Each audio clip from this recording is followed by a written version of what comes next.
Okay, everyone. Welcome to this edition of the Fireside.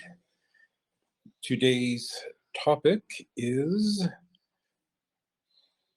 transparency versus Privacy. yes. Oh, why did they vote for it? Why?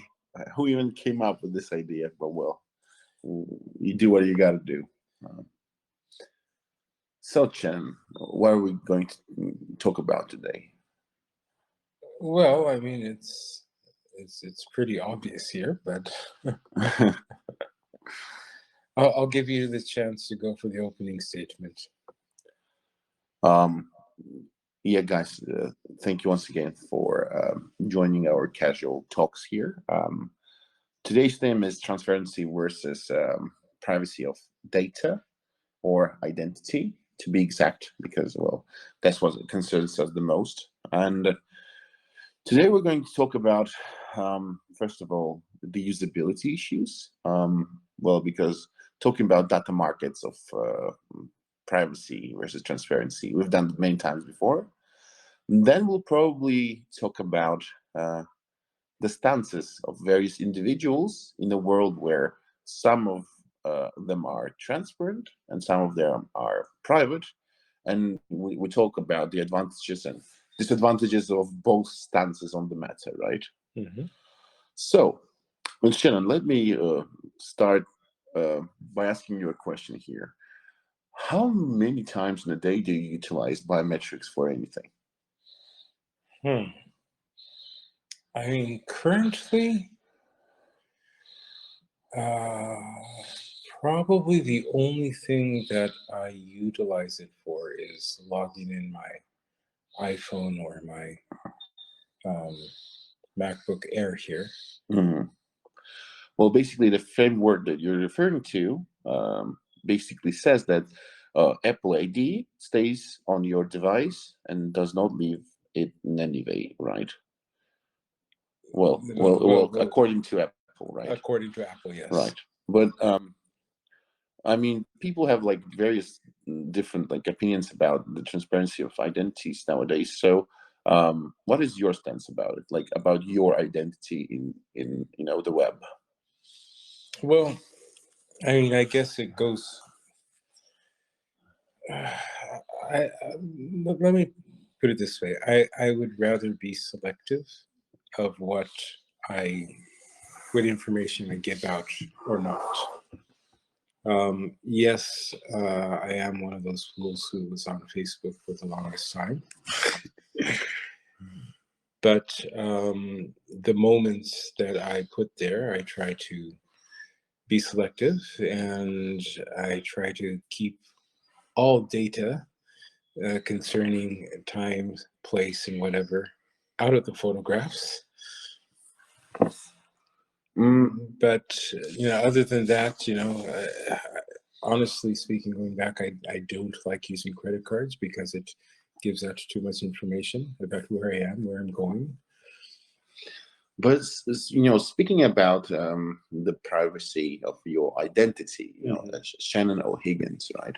So you're absolutely okay with basically anyone accessing your profile page on whichever, well, Facebook, for example, right? Yeah, well, I am very selective of what I write, but then again, I'm in a kind of sticky situation because I mean, it's mostly in Japan, but I'm an author.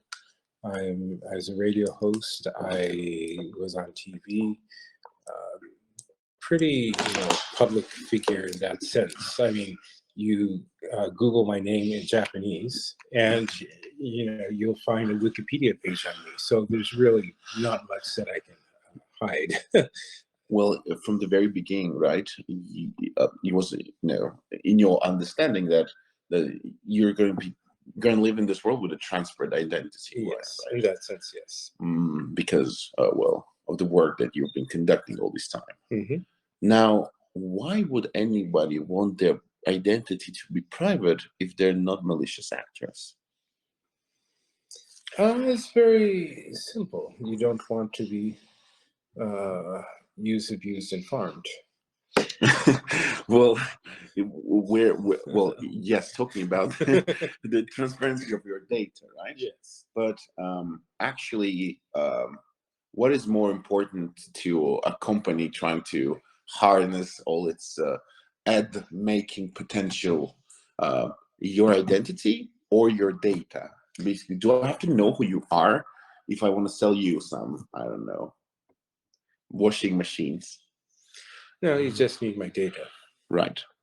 So then again, if the identity is private, or I mean, if the identity is transparent, right, it's out there, and the data is private, would so this case would satisfy you?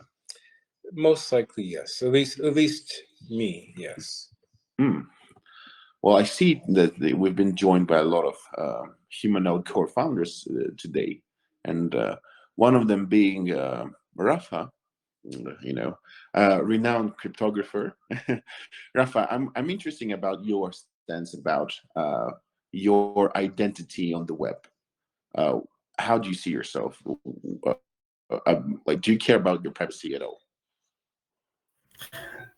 Yeah, hello everyone. This topic is very interesting to me.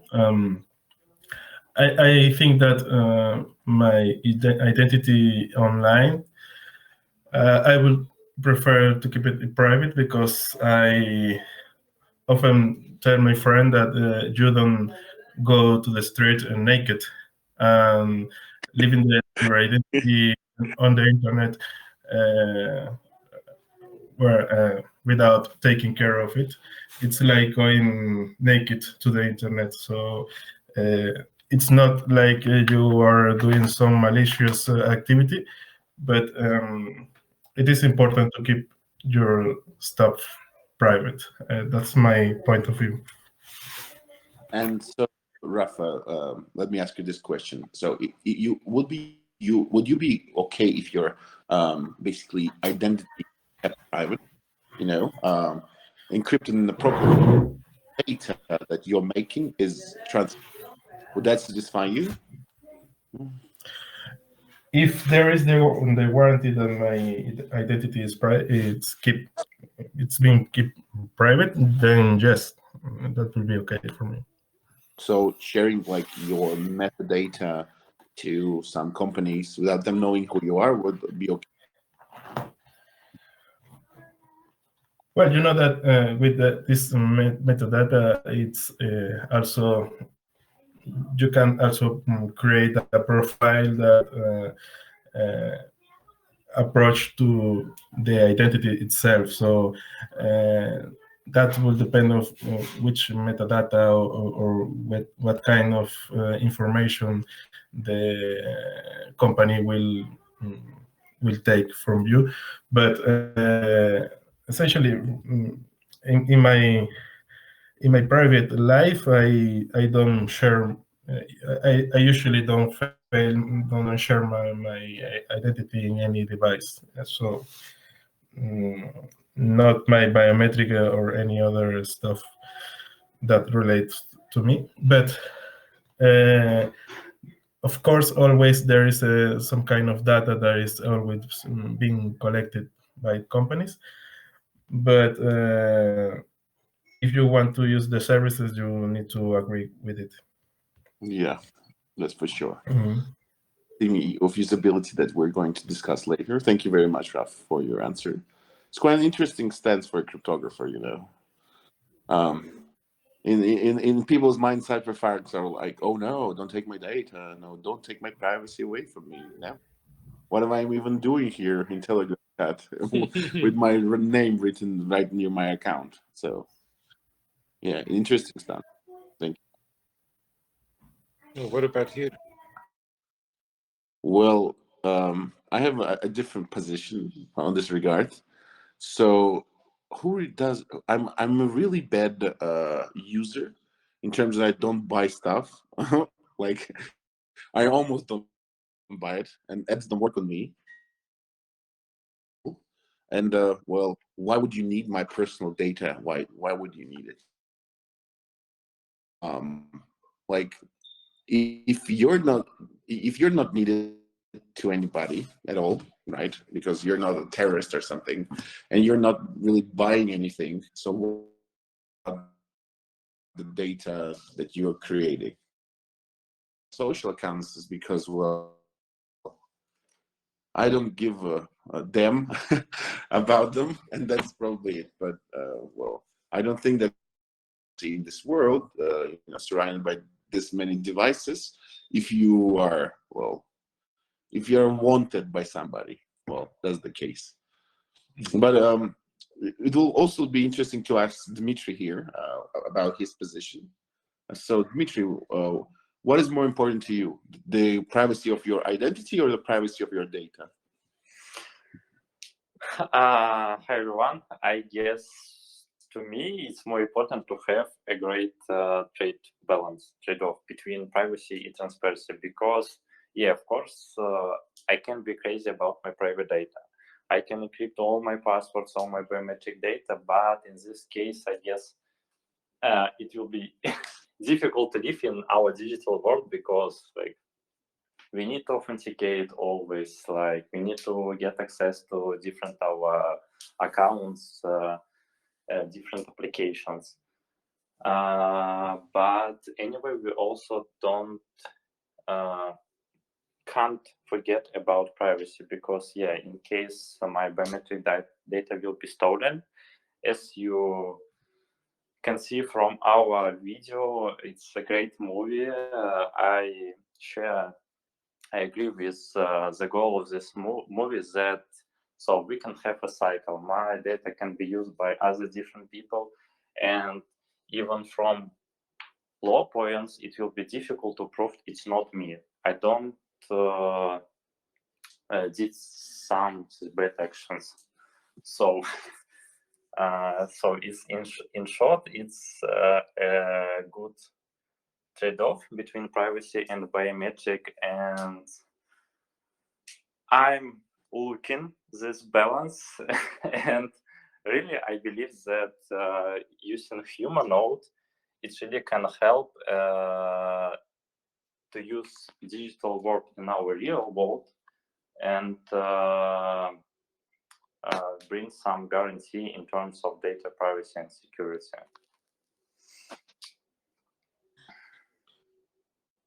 Okay, Victor. Yeah, I guess, yeah. Okay. So, Victor, you're here. What is your stance? My stance that, as I already chose to be a pretty much public person, right?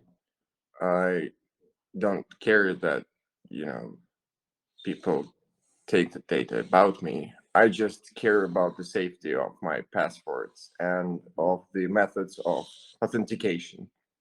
Mhm. That's what I really care about. And unfortunately, this is really an angle of attacks nowadays because of the passwords stolen from Facebook, millions, billions of people sometimes. And that's what we really need to secure. So when somebody steals my identity and pretends that he is me, that's what I do care about. But if they collect the data about my purchase and stuff, well, I'd say that I'm happy about it, because I will not see the ads that I don't want to see. And So you're telling sometimes me, Alexa will tell me, "Hey, do you want to buy this?" And I'm like, "Well, that's the book I was looking for." so you're telling me you're not seeing ads that you don't want to be. Hmm? So you're telling me you're not seeing ads that you don't want to see. I still see them. That's why I think, well, probably they should more accurately collect my data. Come here, scan my face, everything. Just give me proper ads. Well, my face you're the best won't user tell out them there. anything about what I want to buy or what I want to read, right? So no, I don't want them to scan my face, and I don't want them to steal my identity. But I'm happy to share information about me so that I could connect to people I want to, and I want to be surrounded by the internet made for me, right? Well, I hope I really want, like, the neural networks that kind of create this informational bubble around you based on your preferences be this accurate. By, in my personal experience, 90% of the things that I encounter, I'm like, why did you push this to me? Mm. So yeah, well, this doesn't happen. But you remember sometimes what happens is that you're talking about things, right? Only talking about them, Here we not go even again. writing them in the open internet. Yeah. And then, bum, the next day they offer you the thing. Yeah, because and they this listen is a to little you. bit scary. No, Okay. because they directly listen to you what you're saying. Although they try to prove it otherwise many times over, but we know the truth, right? Well, as Dmitry has mentioned, it's the problem of usability, and that's like basically the second theme that we want to discuss today. Is applications and devices that are like giving you a better experience, a smoother experience, a flow that you don't have to remember stuff to authenticate, right? Are done through means which have to secure the data about your identity. The more the better, right? Actually, the password attaches some account to your identity because, well, only you, well, you know, supposedly you should know this password, but yeah, well, falls in the hands of the malicious actors. But by utilizing biometric interfaces for authentication or signing something or buying stuff or many other use cases where your identity is required, basically, how can you be efficient in a world that is shifting to a different UX UI based on identity like proofs? Like, can this world be non-transparent? That's just the real question here. Transparency versus usability. Now, I imagine the life, even nowadays, of a person who's really trying to hide his identity. Like he's trying to be present on the internet, utilize various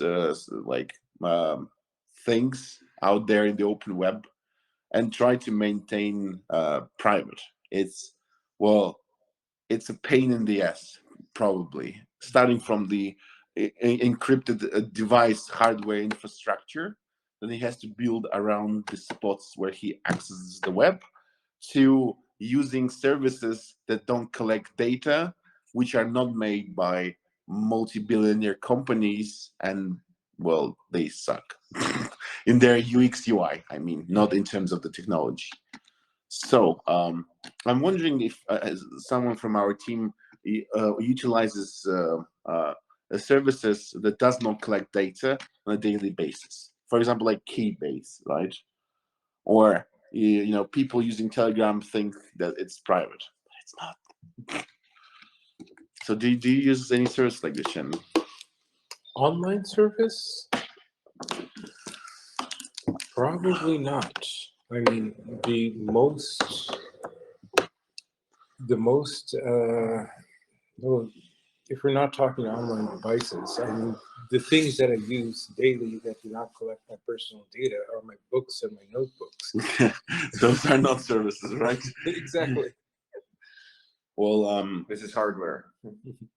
and those dApps, done in the Web3, trying to strain the flow of the users to the point where they kind of match the centralized services. But it's a race that can't be won unless there's some proven measure of delivering private, decentralized way of authentication in an environment where the hardware is not rigged as well. So how many people around you can have access to that? And how usable is that in a world where you kind of moving around cities, connecting to networks to kind of be fast? So like to achieve this kind of decentralization in terms of privacy, you gotta like change the whole underlying hardware infrastructure. And I'm not saying that this is impossible, but that's a hell of a lot of work to do. Yeah. So, do we have any answers here? I mean, what can we do? what can be done. And personally, I mean, I know this is off course here, but I would like an option to say, yes, you can use my personal data as long as, kept anonymous, and or at least pseudonymous, and they don't have my biometric data, passwords and whatnot, but what I buy, what I sell, whatever, as long as I get part of the profit. No, I'm wondering if Dmitry or Rafa could try and describe layers of infrastructure and their like principles required to have like decentralized private identity used as a and to be sure that your data is not collected. Like, what layers do you see, guys?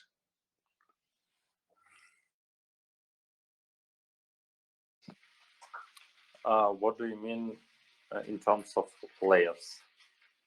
Technology layers, law layers, application layers? From the application layer to the hardware layer, basically. What principles should be applied so that we're sure that, basically, we don't give away the data to anybody in our authentication? I mean, our personal data as an identity and not our metadata. So first of all, I would like to have an object that control the whole next flow. Like usually, like when we are talking about cryptocurrency, this object is like our private key. Like it's my object that can allows me like to send money from me to like mother, father, and my friends. And this object, I don't want to reveal somebody else. But the next, I guess it should be some like when we are talking about applications, different applications that we would like to access, or some share information, data between different applications.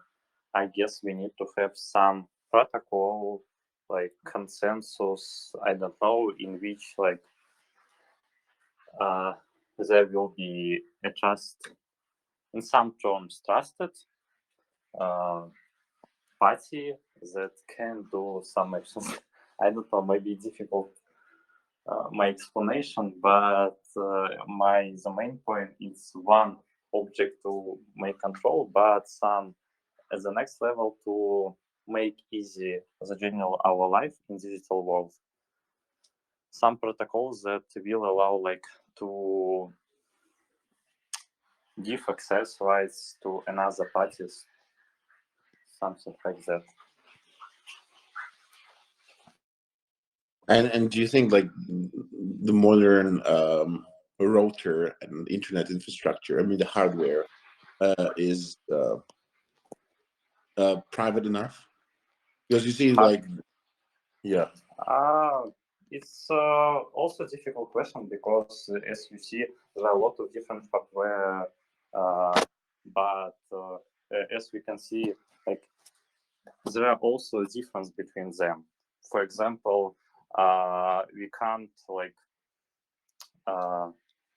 trust our simple laptops with simple hardware in case somebody try to save very sensitive information. It can use like hardware SGX, some other hardware like that make more control in hardware level, in hardware infrastructure. So in general, I don't trust hardware, but for specific ones, yeah, I can trust because it's enough secure, enough privacy. Yeah.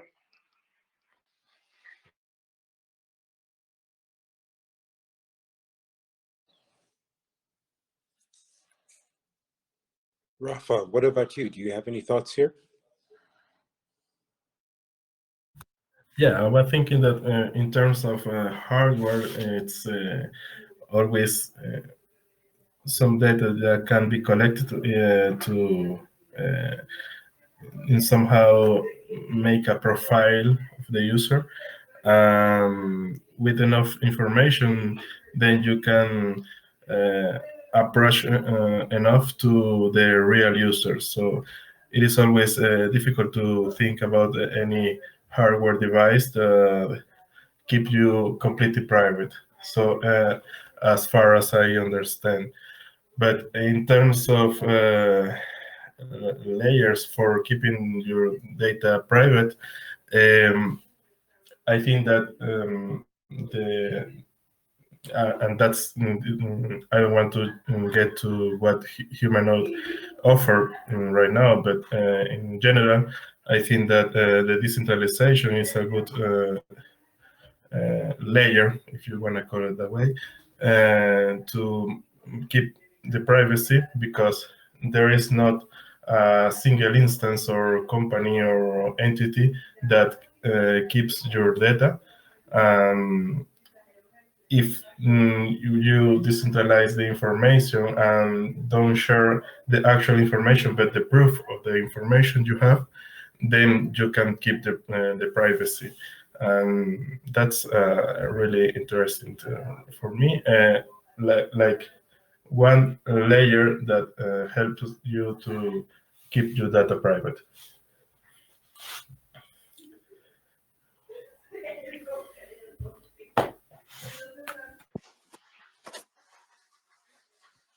So am I right, Papa, that you are talking For about instance, like? Oh, sorry. don't go ahead, please. Yeah, Yeah, Dima. I would like to clarify to Rafa, like when you are talking about privacy in terms of decentralization layer, you mean not about like my own privacy to store in decentralized way, but the privacy that like in some point of view can be extracted by other and make some decisions, right? Yeah, right, exactly. Okay, yeah, cool.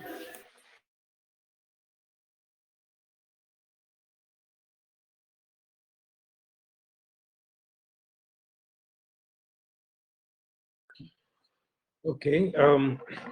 Let's see. We are at about the half-hour mark, so I'd like to open the floor to questions here. If you have any questions, feel free to uh, raise your hand here or type a question in the Telegram chat. Feel free to ask. I mean, now's your chance. I know you're all shy, but don't be.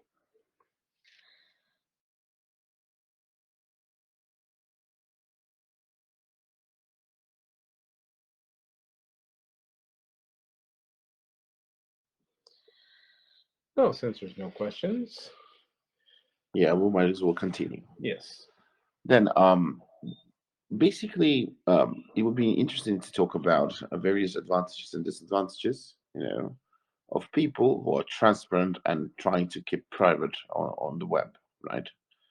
So, speaking about transparent individuals, well, obviously, they have a bigger advantage at usability, as we've discussed, right? But actually, to make this more specific, it would be interesting to talk about the transparency and privacy of validators, right? So, my question is to everyone here, and well, if you want to say yes, then raise your hand. If you're saying no, then don't. Do you think that? Oh no, let me put it this way: would you trust a network where validators are private more than a valid network where validators are transparent? What do you mean by private and public validators? So it's like label, Basically, company their name. identity being private or transparent. Okay, I see.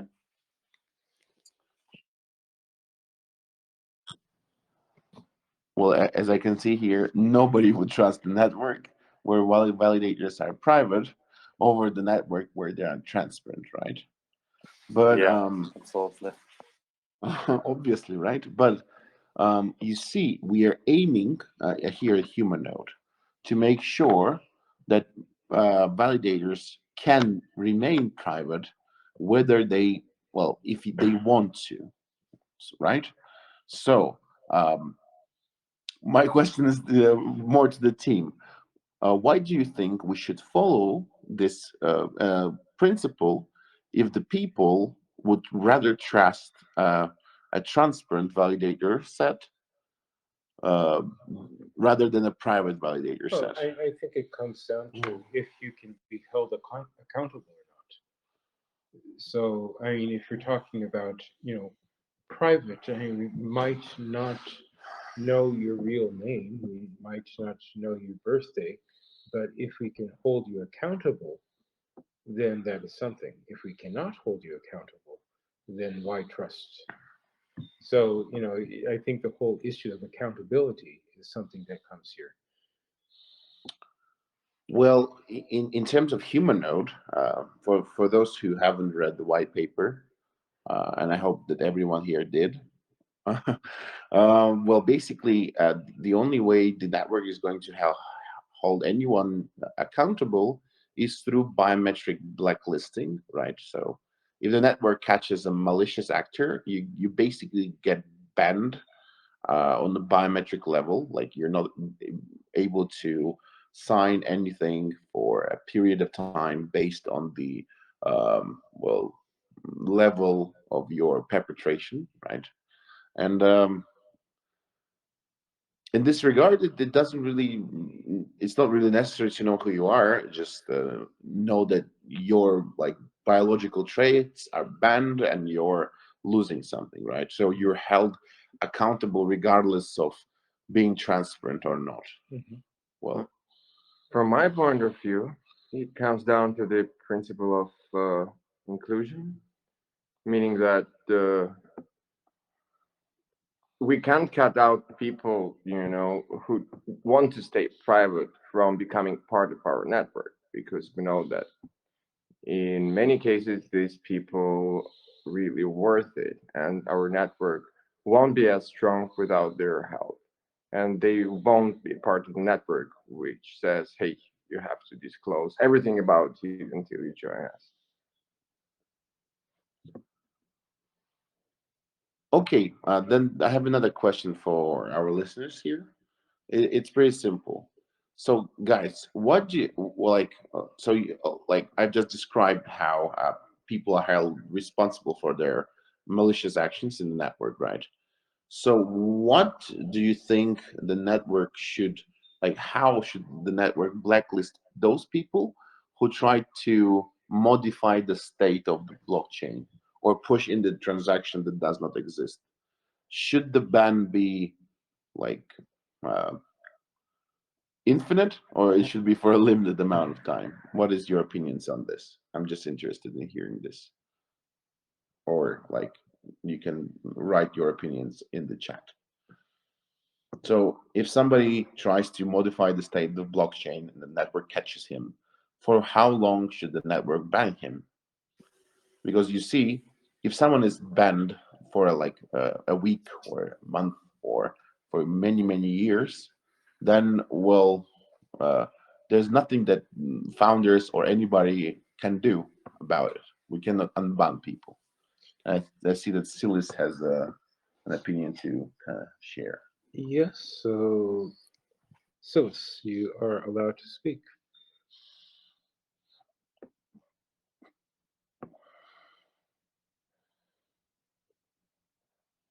Silas, you had a question here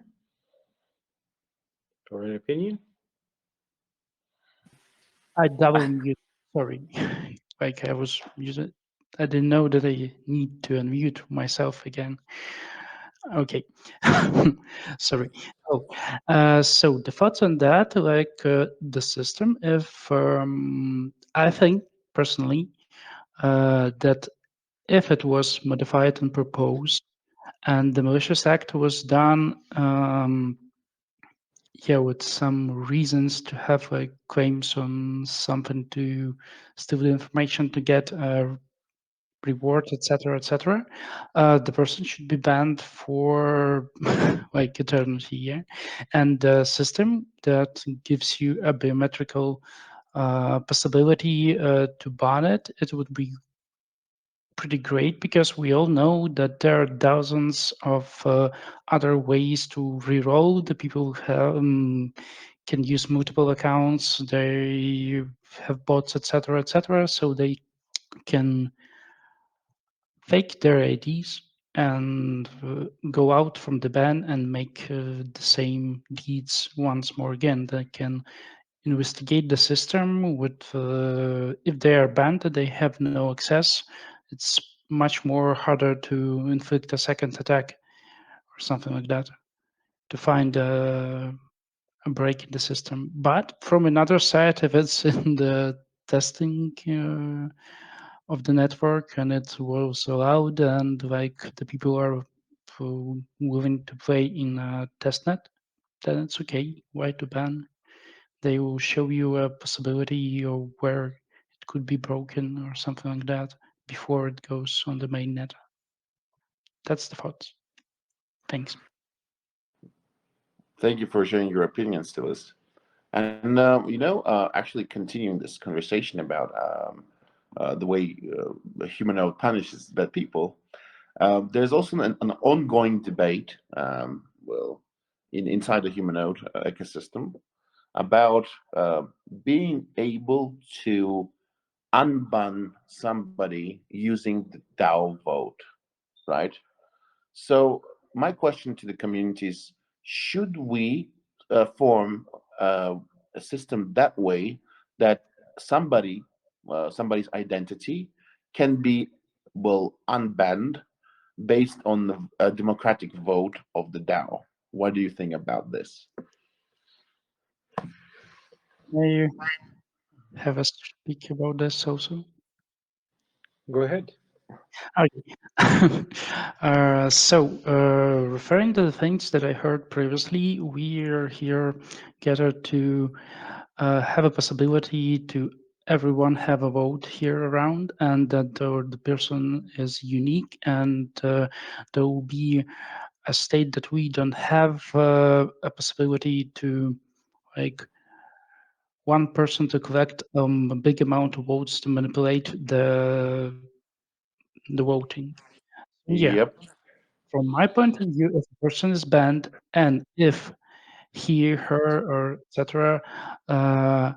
Has something to say about that, because basically the ones if they know they are banned for good and they know the reasons, they don't speak out for themselves usually. It's my fault. But if a person has something to say to protect her, he or her can like prove it, make a large impact, show it why is it true that it's the ban is not that defined, that's not good to ban her. Okay. Then, and if like in the court, we have a large amount of people who have the votes, and if a person is the proof is good enough and to make the people believe him, yeah, that's pretty good. It's like the court and the voting could work, but also we could be manipulated, but without the proofs, it's not that easy to be manipulated. So you're basically saying that there should be a mechanism to unban people. Yeah, because like my thought is like there is no such system that doesn't make mistakes. There's really no systems that make mistake. That's for sure. Make no mistakes. That's what I'm referring to. But the main argument against the existence of such mechanism is basically consolidation of unbanning power in the hands of the people who kind of look into these cases, have a closer standing to these cases, and you basically decide to unban malicious actors by proving that they're not malicious actors, because you want to make something out of it. Or maybe you can be bought into unbanning somebody using like various tools, populist ones, marketing and corruption together. Well, then there's always the case that, I'm not saying that it's possible, but let's say a malicious actor somehow was able to get a hold of your account Hmm. and did malicious deeds through your account, and you get banned, and that person runs free. Of course, you were just caught in the crossfire, and you just were the unlucky target. Shouldn't there be a way to unban you? Because the system was the one that allowed the hack. Yeah, true. Well, I'm wondering what our team thinks about it. Dima, any thoughts?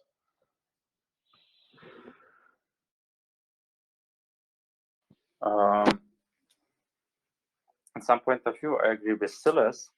Yeah, when Dato asked the question before, it was the next question to Dato to him, like, can be sure about that behind this account was a real malicious account, like, because sometimes, somebody can do mistakes, or somebody can do mistakes, and bad guy will take a chance and will do some malicious activity behind him. So from this point of view, I'm sure that we should have a way when we can cancel ban for him. Yeah, because it's life. And but we need to be enough strict to prevent any malicious, because if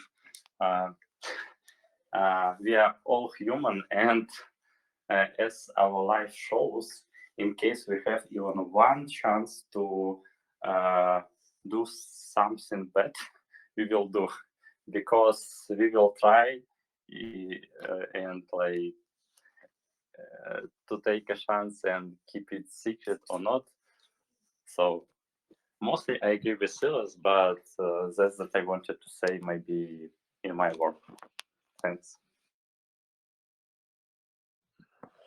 You see, creating such a mechanism creates an endpoint held by the people, where people decide on something, right? So imagine that, okay, there is a mechanism that allows us to unblacklist some individuals, right?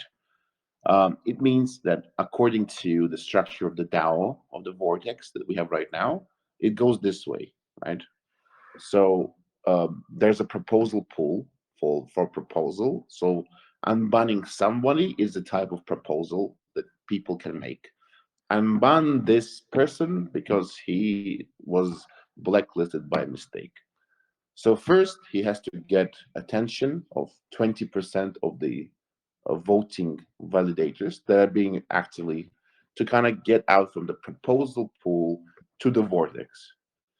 Then a major vote is held whether to allow this person to be unbanned, which requires 66% of the acceptance rate of at least 33% of active voting validators, right? Um, but they will either subjectively decide whether this person is not a malicious actor, or there's going to be some key points, right, uh, by which we can prove that this person is not a malicious actor. So it's either subjective opinion of masses of people that just because can say yes, no, or be bribed on the very large scale, like millions of people can be bribed, or it's some laws or key points also defined by people who can also be bribed. So we have a problem here. Victor, what is your take? I'm not sure yet. Oh. It So really very, very interesting stance. Mm. And you know what? This actually brings us back to the theme of this fireside, right? The transparency of your data versus the privacy of the data. Now, if you're a transparent personality, right, and you have a transparent validator account, everyone knows who you are, boom, you're blacklisted, right? Everyone in the community knows you. You're saying, guys, this is some kind of mistake, right? Look at my code. Everyone knows you. Everyone looks at your code. Your mom, through your Zoom account, tells her, my son didn't do anything, right? So you're basically getting unbanned pretty easily via the vote. Now, if you're a private person and you have like you care about your privacy, and so for some the reason the Humanode network deems you to be a malicious actor, boom, you're banned. What is there to do? And this is like a huge advantage of the people being transparent on the network against the private people, right? Getting out from the blacklist if it was dependent on the voting system. Rafa, you wanted to share your opinion about this? Yeah, if there is some way to prove that there were indeed a malicious activity, then I will say that there is no way to integrate again this person or this node in this way to the network, because if someone performs a malicious activity, this is not an accident.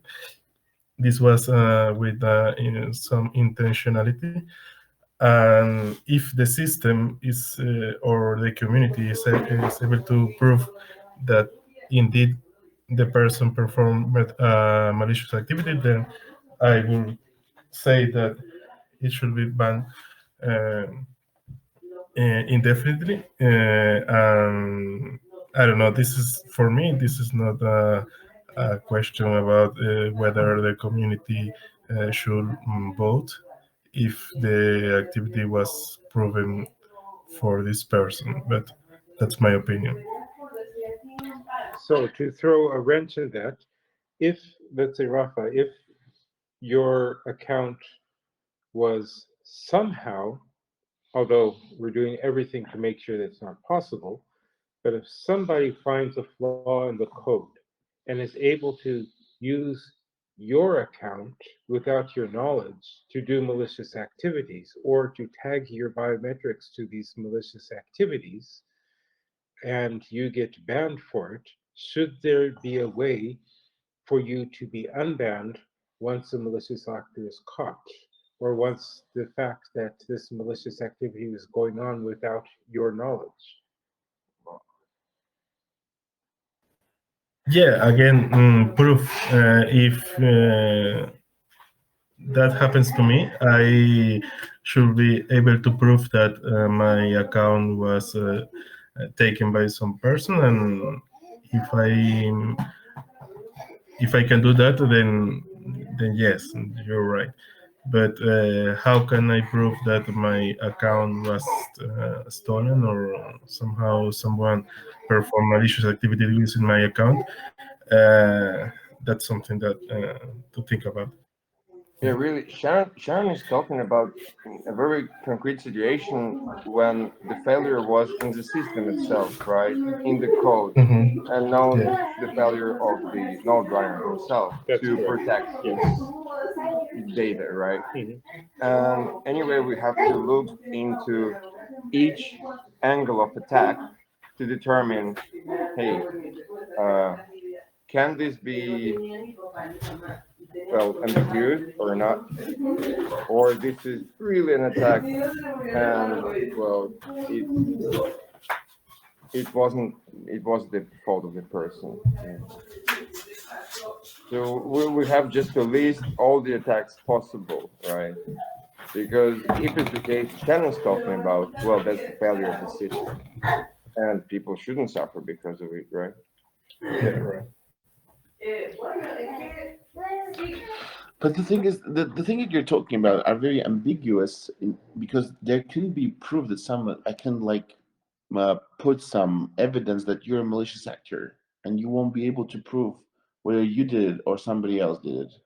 And why would anyone believe you if like there's just code and shows what you've done? But that wasn't you. Why should we believe you? That also leads us to courts and stuff and like again human systems on human systems, and we can just get rid of it if we don't unban people and they well, you know, you suffer, yes, you suffer, but I mean, there's a collective behind this, and the system goes on. Sorry. Yeah, but that's a cruel stance. But I mean, it just by not enabling the unbanning of blacklisted people, you're just closing so many angles of and vectors of attack unimaginable. And there's also one controversy about the transparency of data. Okay, hear me out. And basically, you're a validator that's been private, that's been working hard, that's been governing all the time. 4 years, you're a council, you have top-notch rights to propose anything, right? You get pawned, someone takes your account while you're scanning your biometrics, gets access to your well terminal, inserts some stuff, and boom, you're banned, right? Now you've been private all this time, right? And imagine there's some court out there who just, you know, it's a court and people decide whether to unban you or not, right?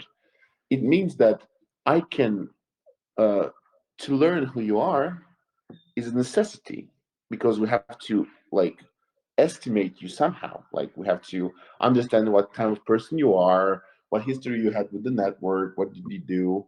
But in this case, anyone can be a ticking time bomb, like being good and all for a prolonged period of time, and then striking the network at least expected moment.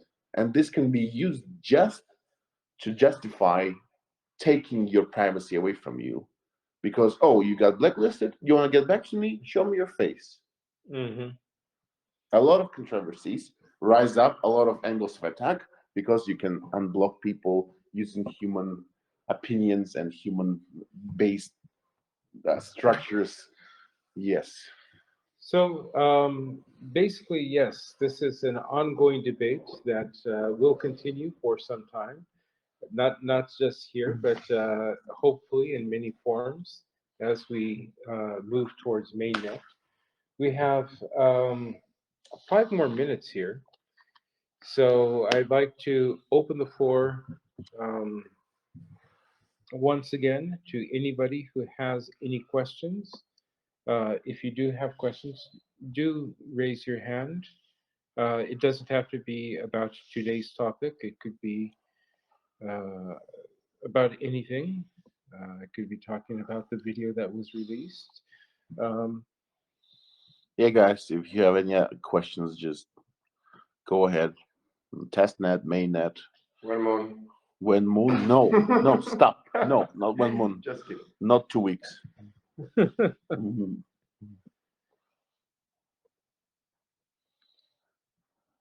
any questions?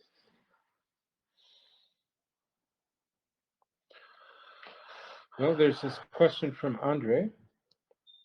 So if your node gets doxed once, it stays doxed forever, right? Since your buy-off features won't change. Yes. Well, I guess it's well, just dox is like cut or Oh, yeah. so yeah. Well, I guess in the initial phase of Humanode, there's not going to be well a way to recover from, you know, malicious activities supposed that you'll be banned. And actually there's like a lot of other blacklist requirements, like you can be blacklisted for a period of time for not updating, you know, like having a very very big downtime, and many other features. You can read about them in the white paper. But they're mostly like a small period of time, just so a person thinks about his mistakes, because being a human this is a very responsible thing. And um, but the thing that we didn't really talk about is, like, we talk about the advantages of being transparent, but we didn't talk about the advantages of being private. Mm-hmm. And the thing that I was always thinking about is, should Humanode network bolster the transparency of the validators in an official way? Like, should it recognize that the transparent validators can be trusted more than private ones? Hmm. Hmm. Well, I mean, in reality, the accountability is the same in the Humanode network. I would say that, the stakes for those who publicly tell who they are bigger because they put their own I mean, their status on stake. yeah, their own. identity is easier to manipulate because you basically know the target, right? Mm-hmm. So should the network recognize their, like, transparency as another layer of individual defense, rather than, like, having, okay, we have 10,000 validators, right, at the mainnet, and okay, imagine 8,000 of them being transparent. That's what I see. That's what I see. I think people really don't care about privacy as much as we here at Humanode care about their privacy. But still, should the network itself technically recognize that the transparent validators are more trustable than those that are private? And this is questions that I address to everyone here. I want to hear opinions, because this is also an ongoing debate.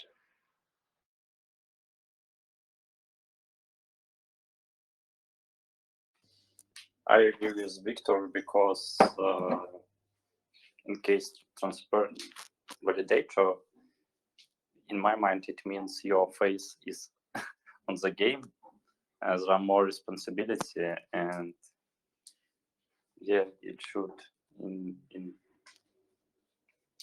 it should be done.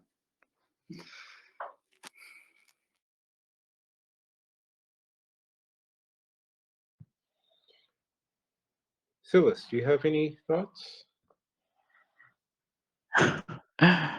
For you, that's I don't know. Still don't know. Yeah, it's hard for me to say if it's a personal and private is. I would trust a person in private, a private validator, the same as the open validator. If the question is on this, if I would know that the entire system has at least some level of validating a validator, yeah, of like if the system that I trust the person, then I would trust him also, something like that. So I at least need some proof for myself to say that, yeah, he has that, and that. He was like has some proof that he's a valid person, and I will go with him. And when I do this, that's already my decision, and I know that he's in private. And if something happens with the malicious system, he probably will not be caught. But that's the risk that I take by choosing, I don't know, maybe some benefit that comes from the privacy. Thank you. And actually, just a thought here, Nato. I mean, I know this is semi-internal, but we had a big media strategic meeting yesterday, And, What are you referring to? I don't understand. and I'm just trying to think of ways to really Mhm. hear the voice of the people. So we had, two big questions here, concerning transparency versus privacy, as a validator or in general. Perhaps we have Princess Fiona throw these questions out to the community and have people write their opinions because people seem to be shy. Silas has been great today. He's helped us a lot here. And I would like to hear the voice of everybody. Unfortunately, we are out of time for today. So I guess I will be asking Princess Fiona to post some questions later on, and hopefully people will be happy to write their answers and give us feedback because these answers and the opinions are some major keys in understanding the community and how we want to grow and develop. So Just to anyway, slightly add, go sorry ahead. for interrupting, you probably would be better if you add a poll, not a question, but the answers will be lost. But just a poll with you had a question that had one and the opposite answer here, so people can choose and we can see the poll. Thank you, sirs. Thank you very We'll much. do that.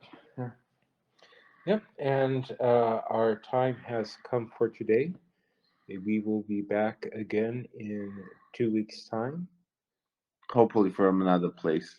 hopefully from another place, hopefully from I don't know when. But anyway, well, just to clarify here, I was supposed to be in Japan by the next time, but I think I'll be in somewhere in the world that is not Japan. Okay. Thank you everyone for being with us, and well, talk to you later, guys. Thank you all. You just